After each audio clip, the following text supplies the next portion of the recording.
Salut Laurent, comment tu vas? Très bien, on va visiter tes bureaux. Avec grand plaisir. Allez.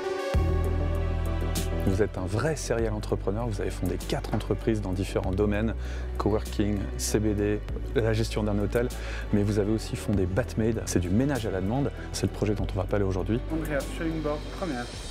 Pourquoi est-ce que vous êtes intéressé à ce défi? Quand je vivais aux États-Unis, j'avais besoin d'une aide à la maison pour le ménage.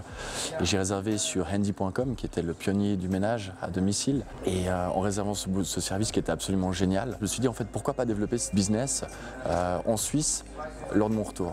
Et c'est ce qu'on a fait. Je me suis associé avec Eric Laudet pour monter ça. Aujourd'hui, le marché au noir comptabilise à peu près 80% du marché complet. Notre but, c'est de le faire baisser à 20%. Si on le voit d'une autre manière, il y a quand même de l'esclavagisme moderne, des personnes qui ne sont pas assurées, qui ne sont pas déclarées.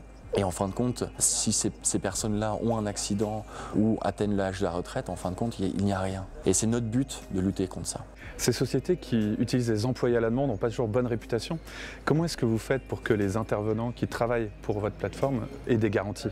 Chez nous, tous les employés sont assurés et déclarés. Notre but, en fait, est d'avoir un modèle qui est social. C'est de pouvoir aider toutes les Batmade sur la plateforme à avoir des meilleures assurances, avoir des salaires plus hauts à travers le temps et même avoir des intérêts sur d'autres choses, par exemple des fitness, à la Migros ou à la Coop, avoir des rabais en fait spéciaux parce qu'on a un groupe de gens derrière. Dans votre communication, vous rendez le ménage fun et sympa. Est-ce que c'est vraiment le cas?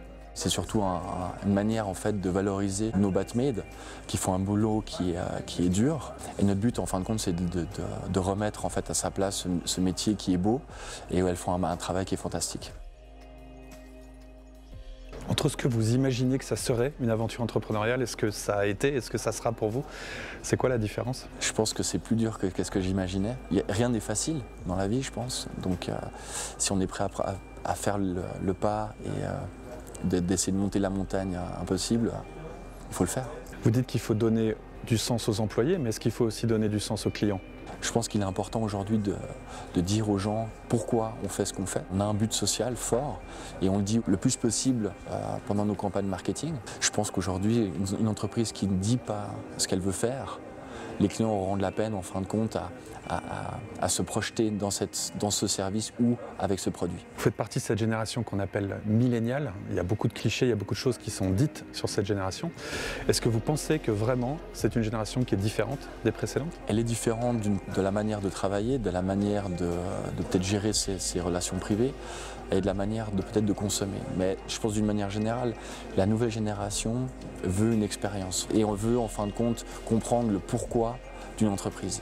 Et je pense que c'est ce qui différencie en fin de compte la nouvelle génération de l'ancienne. Entrepreneur Stories, clap de fin.